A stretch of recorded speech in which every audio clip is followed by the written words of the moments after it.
अस्सलाम वालेकुम मैम। मेरा एक क्वेश्चन था छोटा सा कि जो मैरिड कपल्स होते हैं वो थेरेपी के लिए काउंसलिंग के लिए आते हैं, तो मैरिटल काउंसलिंग का क्या इफ़ेक्ट होता है? क्या उससे फ़र्क पड़ता है रिलेशनशिप पे, लाइफ पे?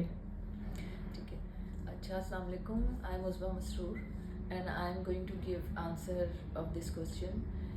मैरिटल थेरेपी एक ऐसी चीज़ है जिससे लोग बहुत ज़्यादा फेमिलियर नहीं हैं। मैरिटल काउंसलिंग को जनरली हमारी सोसाइटी में इतना अच्छा नहीं समझा जाता। लोग समझते हैं कि अच्छा होगा कि अगर हम मिल के बैठें और अपने मामलात को खुद तय कर लें। और एक और चीज़ हमारे साथ होती है कि हमें ऐसा लगता है कि हमारे घर के मैटर्स जो हैं वो बाहर चले जाएंगे, लोगों को पता चल जाएगा। और ये भी लोग सोचते हैं कि अब कोई और हमें बताएगा कि हम कैसे अपनी लाइफ को बेहतर करें। हम तो अपने सिनेरियो में रहते हैं तो हमें अपना बेहतर पता है। ये सब चीज़ें अपनी जगह ठीक है। मैरिटल थेरेपी की या मैरिटल काउंसलिंग की ज़रूरत उस वक्त पड़ती है जब हर बात जानने बूझने के बावजूद, अपनी तमाम तर कोशिशों के बावजूद, अपनी तरफ से सब कुछ कर लेने के बावजूद भी हम ताल्लुकात को ठीक नहीं कर पा रहे होते, घर का माहौल ठीक नहीं रह पा रहा होता, बदमज़गी हो रही होती है, उसका इफ़ेक्ट इर्द गिर्द के लोगों पे। और स्पेशली अब जब हमारे पास लोग आते हैं तो वो शुरू ही इस बात से करते हैं कि जी अब बच्चों पे इफ़ेक्ट होना शुरू हो गया है। और इसमें कोई शक नहीं है कि अगर आपके घर का माहौल टेंस होगा तो ज़ाहिर है कि बच्चे उसी तरह की चीज़ें एक्वायर करेंगे। वो ख़ुद भी अनईज़ी रहेंगे, वो ख़ुद भी एंशियस रहेंगे और ख़ुद अपनी रिलेशनशिप्स में भी उनको मुश्किलात हो सकती हैं। एक मैरिटल काउंसलर या एक साइकोथेरेपिस्ट जो कि कपल थेरेपी करता है, जनरली लोगों की या प्रोफेशनल्स की अपनी अपनी अप्रोच होती है, अपनी अपनी केस कॉन्सेप्शन होती है। लेकिन ओवरऑल अगर देखा जाए तो मैरिटल काउंसलिंग क्या है? मैरिटल काउंसलिंग में एक प्रोफेशनल आपके साथ बैठ के, एक कपल के साथ बैठ के दोनों के कंसर्न्स को नोट करता है कि अगर वाइफ को ये कंसर्न है कि हस्बैंड ठीक से बात नहीं करते या हमें पूरा टाइम नहीं देते या कम्युनिकेट अच्छे से नहीं करते, जो भी चीज़ें हैं, या मुझे डिफेंड नहीं करते, कुछ ऐसी चीज़ें, वो कंसर्न नोट करता है। और फिर जो हस्बैंड है उसकी तरफ से कंसर्न्स नोट किए जाते हैं।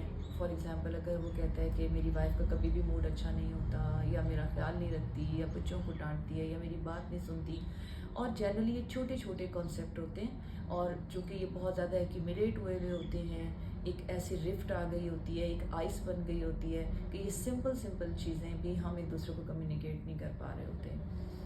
तो थेरेपिस्ट जो है जब ये चीज़ें नोट कर लेता है तो उसके बाद एक हमारा प्रोसेस होता है, थोड़ा फॉर्मल प्रोसेस होता है, जिसमें अलग-अलग दोनों से बात की जा सकती है कि क्या पॉसिबल है कि वो क्या चीज़ें उनके उनके पार्ट पे हिंडर कर रही हैं। यानी कि थेरेपी से जो थोड़ी बहुत आपके अंदर अंडरस्टैंडिंग आती है, अकाउंटेबिलिटी आती है कि सिचुएशन जितनी भी ख़राब हो, आपका एज एन इंडिविजुअल अपना क्या रोल हो सकता है इस सिचुएशन में। थेरेपिस्ट कभी भी राइट और रॉन्ग में तमीज़ नहीं करके देता आपको कि आप ठीक कह रहे हैं या आपका स्पाउस ठीक कह रहा है। तो अगर वो ऐसा करता है तो वो जजमेंटल होता है, तो वो सही थेरेपिस्ट नहीं होता। फिर एक थेरेपिस्ट पॉइंट्स ऑफ कॉन्फ्लिक्ट्स को अंडरस्टैंड करता है, आपके साथ बैठ के कंसर्न्स को देखता है, और उसके बाद दोनों साइड से क्या बेहतर अटेम्प्ट हो सकती है। फॉर एग्ज़ाम्पल, अगर मेरे अंदर as a wife lack of control है तो काउंसलर, मैरिटल काउंसलर मुझे एडवाइस कर सकता है, मुझे डिफरेंट टेक्निक्स बता सकता है, या मेरे साइकी पे काम कर सकता है कि मैं अपना कंट्रोल बेहतर करूँ। तो इंडिविजुअली हमारी जो पार्टनर्स की वो वाली जो शॉर्ट कमिंग्स आप कह सकते हैं, या ऐसी कोई चीज़ें, पर्सनालिटी ट्रेड्स या ऐसे कोई बिहेवियर्स जिनको हम थोड़ा सा इम्प्रूव करें, तो इम्प्रूव करने से जो ओवरऑल इंटरेक्शन है वो बेहतर हो जाता है।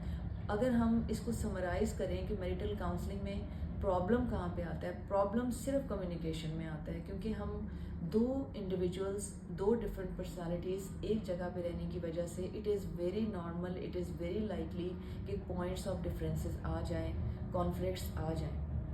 कभी ऐसा नहीं होता कि दो लोग एक ही पेज पे होते हैं, अगर होते हैं तो वो एक आध उसमें से कंप्रोमाइज़ कर रहा होता है। तो थेरेपिस्ट जो है वो इन चीज़ों को आपके सामने लाता है, आपके साथ पर्सनल लेवल पे जाके इन कंसर्न्स को, पॉइंट्स ऑफ कॉन्फ्लिक्ट्स को, और आपकी जो कोपिंग है, आपकी जो हैंडलिंग होती है कॉन्फ्लिक्ट्स की, उनके ऊपर काम करता है। اور کچھ تھراپسٹ بعض دفعہ کچھ تھراپسٹ ایسا بھی کرتے ہیں کہ وہ as a in a form of couple ان کے ساتھ بیٹھ کے ڈسکشن کر لیتے ہیں, ایک 3 ڈائمینشنل ڈسکشن ہو جاتی ہے.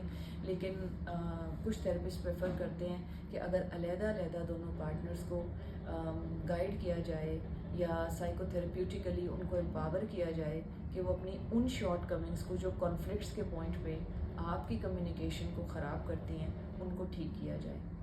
تو اس سے بہت فائدہ ہو جاتا ہے. بہت ساری چیزیں ایسی ہوتی ہیں جو ہم دونوں کی نظر میں نہیں ہوتی ہیں ایز اے پارٹنر, نہ ہسبینڈ کی نہ وائف کی, تو تھیراپی میں بہت ساری چیزیں سامنے آ جاتی ہیں. تو ہم نے تو یہ دیکھا ہے کہ اگر آپ کو پہلے سے زیادہ بہتر پتہ چل جائے یا ایک نیوٹرل ڈائریکشن, نیوٹرل سائڈ سے آپ کو کوئی انسائٹ پرووائڈ کرتا ہے, انڈرسٹینڈنگ پرووائڈ کرتا ہے, تو وہ بھی آپ کی بہتر ہوتی ہے. تو بیہیویئر خود بخود بھی امپروو ہو جاتا ہے. So it is always helpful to seek marital counseling because it empowers you to get an understanding into your own dynamics, into your own conflicts, and it provides you better mechanisms to handle those conflicts and to adapt better ways of making your relationship better. Thank you.